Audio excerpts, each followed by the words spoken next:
Before we get into this video, I want you to imagine this situation. You're completely free of all responsibility. You don't need to work for money, all your time is free, and you can do basically whatever you want with your time. What's the one thing that you would do if you never had to work again? Well, what if I told you that there's a way to make a living doing that exact thing that you're thinking about right now? I know this sounds crazy, but this is more realistic than you might think. Welcome to Modern Wealth, where in this video, I'm going to teach you how you can monetize your hobby and become a master of your time. Say goodbye to long sleepless nights and procrastination, because now you're making money while doing the thing you love. The first thing you need to do is start believing that you can actually do it. If your attitude in the beginning is "this isn't for me," or "this is just another random video that won't help me," then you definitely aren't going to make it. So, if you would like to change your life for the better, approach this with an open mind. Notice how I haven't said the word easy so far in this video? That's because what I'm about to teach you isn't easy for a couple of reasons. For one, it takes time and perseverance. Anyone that's telling you that you can make it in a couple of weeks is lying to you. I'm not saying it's impossible to achieve your dreams in 14 days, but I think we can all agree that it's very unrealistic. I'm not here to lie to you. I'm here to tell you the truth about becoming so free that you can make a job of your hobby.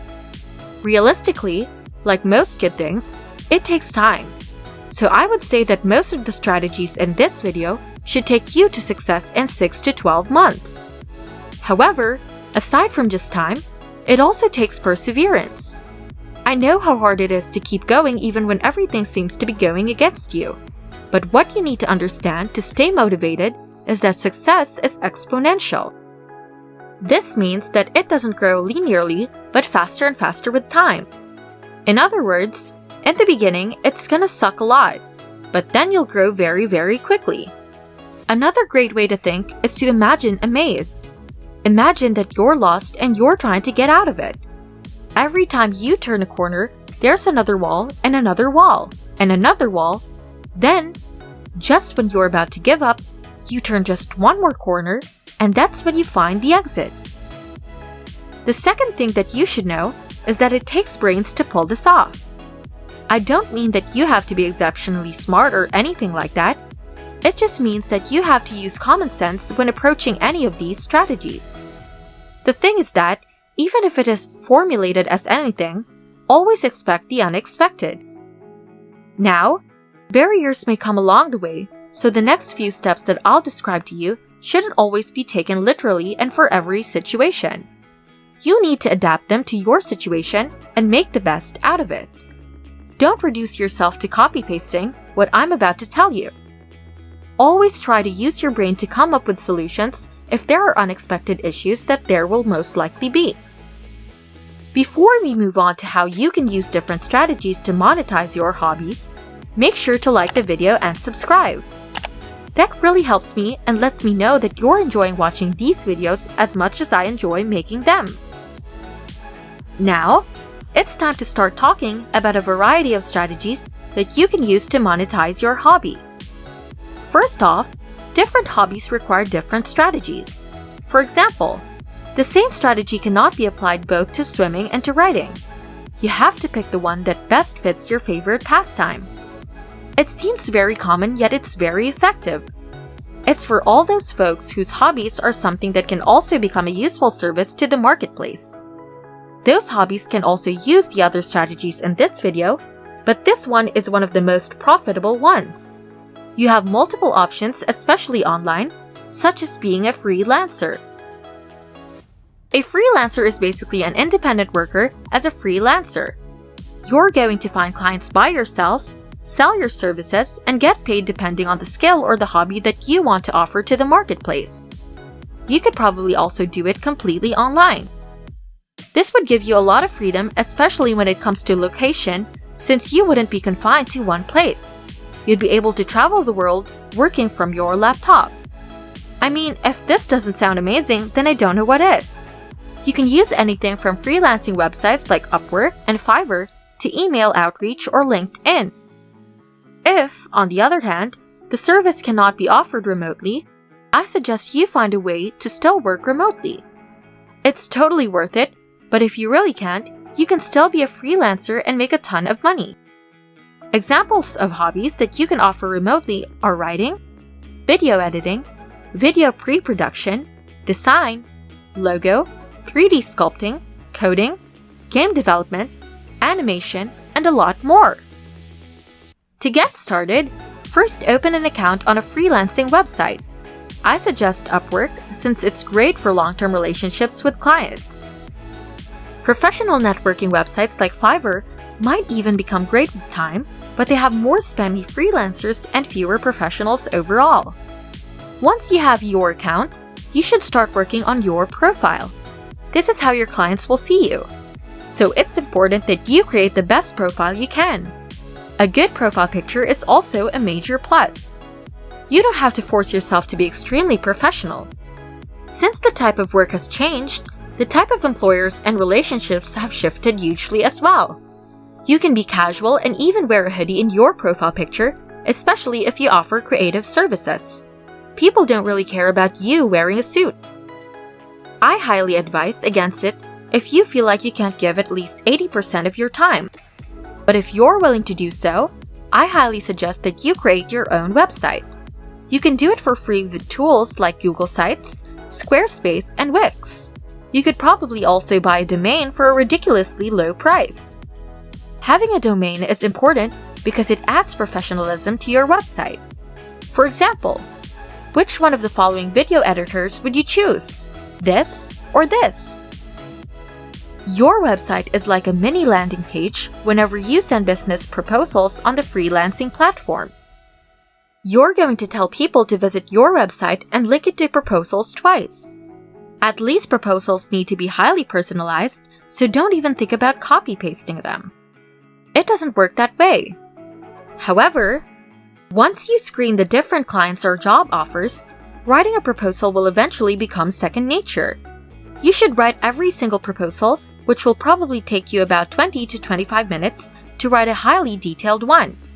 By the end of the whole thing, it will be worth it. Just remember to never stop looking for clients even if you're making good money. When you have too many clients, just start raising your prices and the law of supply and demand will be in your favor. That's it basically. There might be a lot of details to cover, but honestly, most of it is highly intuitive.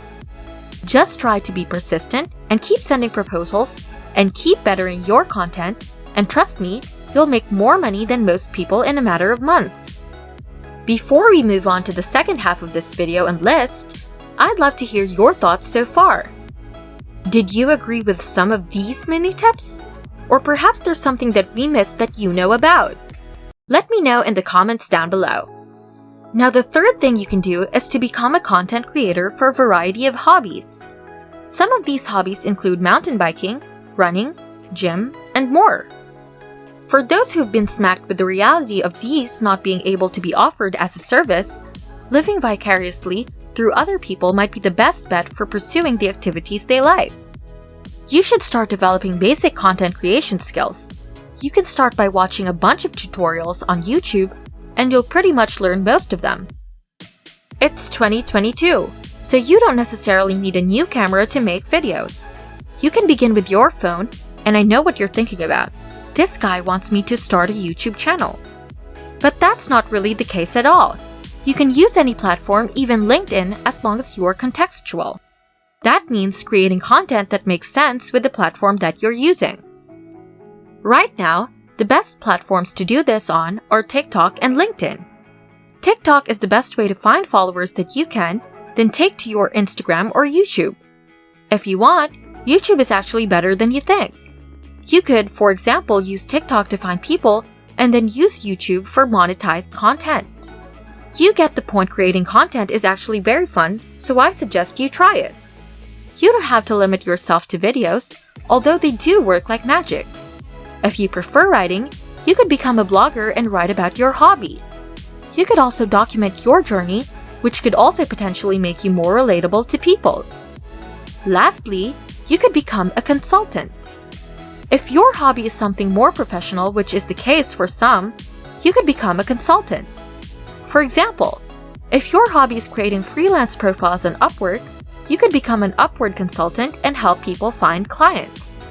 You can be paid per package or per hour of coaching, depending on your choice. You just have to be highly specialized in your domain to become a consultant. But this also offers you a lot of opportunities in 2022, plus a lot of freedom since most industries will let you do this remotely, as long as you have an internet connection and can talk with people. To find clients, you could use freelancing websites, but they might not be enough. You need to create some sort of personal brand that has a very important presence on social media. I mean, it isn't that important, but it would be a huge plus. If you want to take it a step further, LinkedIn is a great tool for consultants. Once you have your website and your logo and all other tools, you could start looking for clients. Facebook ads are very common among consultants. For example, you could run ads for your videos where you explain what you can do for people and then redirect them to your website where they can book a coaching call with you for X amount of money. Another popular strategy to reach clients, which might be more effective for some targets, is cold outreach. Cold outreach is reaching out to people that might benefit from your service but don't really know you or what you do. Everyone starts out small, so you should never feel like you're not doing enough as you're starting out with monetizing your hobbies. Just remember to always be patient and have perseverance. Continue doing the things you love and never lose the confidence you have in your skills. If you found this video helpful, make sure to like and comment down below. Thanks for watching, and if you want to learn a few more tips and tricks to handling your money or your money-making skills, make sure to subscribe. We'll see you in the next video. Cheers!